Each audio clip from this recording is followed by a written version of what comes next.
શું તમને પણ ફ્લેટ ફૂટ છે અને એના કારણે તમને ઘણી બધી જગ્યાએ શરીરમાં દુખાવા થાય છે, જેમ કે કાફ મસલમાં, હિપ જોઈન્ટમાં, ની જોઈન્ટમાં, બેક પેઇન થાય છે અને તમને એવું લાગે છે કે માત્ર ને માત્ર ફ્લેટ ફૂટના કારણે બધા દુખાવા થઈ રહ્યા છે, તો પૂરેપૂરી જાણકારી લેવા માટે આ વિડીયો અંત સુધી જરૂરથી જોજો.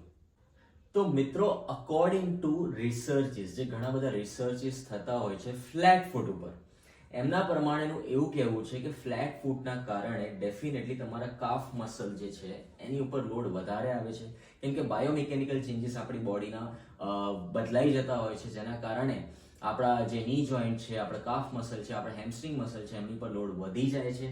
અને જ્યારે આપણે કોઈ પણ એક્ટિવિટીઝ કરીએ છીએ, સ્પેશિયલી જ્યારે વોકિંગ, સ્ટેપ ક્લાઇમ્બિંગ, રનિંગ કરવાની આવે છે, ત્યારે એ લોડનું પ્રમાણ વધી જતું હોય છે, જેના કારણે કોઈ પણ વ્યક્તિ જેમને ફ્લેટ ફૂટ છે એમને આ દુખાવા થવાની સંભાવના વધી જાય છે. આપ સર્વેનું સ્વાગત છે ફિઝિયો ટ્રેન્ડ્સ ગુજરાતી ઉપર. હું છું ફિઝિયો પ્રેમ શાહ, જે તમને આ ચેનલ ઉપર ઘણા બધા કન્ડિશન્સની ફિઝિયોથેરાપી ટ્રીટમેન્ટ સમજાવતો હોય છે, બતાવતો હોય છે. તો મિત્રો, આજના વિડીયોમાં આપણે ડિસ્કસ કરવાના છે ફ્લેટ ફૂટ ઉપર. તો ફ્લેટ ફૂટ માટે ઘણા બધા રિસર્ચિસ થાય છે અને થયેલા છે, જે પ્રમાણે આપણે જોવા જઈએ તો ફ્લેટ ફૂટ બે ટાઈપના હોઈ શકે છે. એક એ કે જેને આપણે કહીએ કન્જેનાઇટલ ફ્લેટ ફૂટ, અને બીજું એ કે એક્વાયર્ડ ફ્લેટ ફૂટ. હવે તમે ધ્યાનથી જોયું હશે તો નાના બાળકોમાં 2 થી 3 વર્ષ સુધી તો એમના પગના તળિયા પણ ફ્લેટ જ હોય છે, કેમ કે એમના પગમાં પણ કોઈ આર્ચીસ ફોર્મ થયેલા હોતા નથી. જ્યારે બાળક એક્ટિવિટીઝ કરવાનું ચાલુ કરે છે, દોડવાનું, હરવા ફરવાનું ચાલુ કરે છે, એમના પગના તળિયામાં એક આર્ચ ફોર્મ થવાનું ચાલુ થાય છે, બરાબર. હવે અગર આ એજમાં એ આર્ચ ફોર્મ નથી થતો, તો એના કારણે આપણે જોઈએ છીએ કે એ વ્યક્તિને એક ફ્લેટ ફૂટ ડેવલપ થવાનું ચાલુ થાય છે, જેને આપણે એક્વાયર્ડ ફ્લેટ ફીટ કહીએ છીએ. એક્વાયર્ડ ફ્લેટ ફીટ એટલે એક્ટિવિટીના લિમિટેશન્સના લીધે, કાં તો પછી કોઈ પણ એક સ્નાયુઓની ઓવર એક્ટિવિટીના લીધે એ જે ફૂટ છે એ ફ્લેટ રહે છે. હવે એના સોલ્યુશન્સ હોઈ શકે છે જેની પણ આપણે વર્ક કરી શકીએ છીએ, પણ એના માટે પ્રોપર ફિઝિયોથેરાપી ઇવેલ્યુએશન કરાવવું ખૂબ જ જરૂરી છે. એટલે તમારા એરિયામાં કોઈ સારો ફિઝિયોથેરાપિસ્ટ હોય તો એને જેને મળશો તો એક ઇવેલ્યુએશન કરીને આપણને આઈડિયા આવી જશે કે આ ફ્લેટ ફૂટ એકચ્યુઅલી કન્જેનાઇટલ છે કે પછી એ એક્વાયર્ડ છે. હવે રહી વાત એ કે આ ફ્લેટ ફૂટના કારણે શું મને આ કાફ મસલમાં પેઇન થાય છે, કે પછી હેમસ્ટ્રિંગમાં પેઇન થાય છે, કે નીમાં પેઇન થાય છે, કે પછી હિપમાં કે બેકમાં પેઇન થાય છે? હા, હવે એના 50-50% ચાન્સીસ હોઈ શકે છે.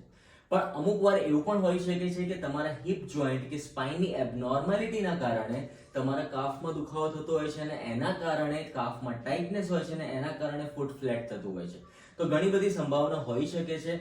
એ આપણે ચેક કરવી, ઇવેલ્યુએટ કરવી, એસેસ કરવી ખૂબ જ જરૂરી છે. પણ હાલ પૂરતું આ વિડીયોમાં હું તમને એટલું સમજાવવા માંગુ છું કે તમને અગર કાફમાં દુખાવો થતો હોય અને તમને એવું લાગે છે કે ફ્લેટ ફૂટના કારણે છે, તો ફ્લેટ ફૂટ સોલ્વ કરવા માટેનું આપણી જોડે સોલ્યુશન છે. હું એવું નથી કહેતો કે આપણે એકદમથી આર્ચ ડેવલપ કરીશું, પણ ફૂટમાં રહેલા જે મસલ, સ્નાયુઓ છે એને આપણે એટલીસ્ટ મજબૂત કરી શકીએ છીએ. અને એને મજબૂત કરવા માટેની એક્સરસાઇઝ મેં આની પાછળના ભાગના વિડીયોમાં બતાવેલી છે, જે તમે જોઈ શકો છો અને કરી શકો છો. અગર એ એક્સરસાઇઝ તમે રેગ્યુલરલી કરશો તો પગના પંજામાં, તળિયામાં રહેલા જે સ્નાયુઓ છે, ફેશિયા છે, એ વધારે મજબૂત થશે, અને એના કારણે તમને જે લોડ એક્સ્ટ્રા પડી રહ્યો છે બીજા સ્નાયુઓમાં અને જોઈન્ટ્સમાં, એ પણ ઓછો થશે.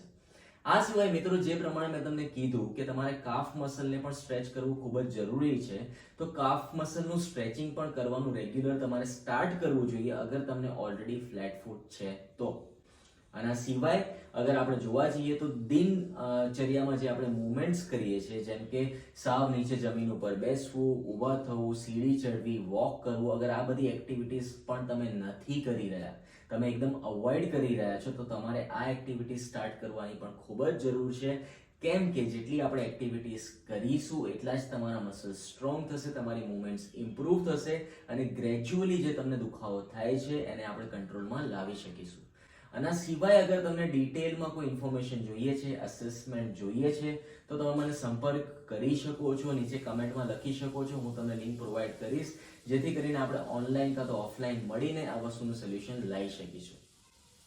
વધારે જાણકારી અને વધારે વિડીયોઝ ફિઝિયોથેરાપી વિશે જોવા માટે સબસ્ક્રાઇબ કરો ફિઝિયો ટ્રેન્ડ્સ ગુજરાતી ચેનલને, અને શેર કરવાનું ભૂલતા નહીં તમારા સ્વજનો અને સંબંધીઓ સાથે.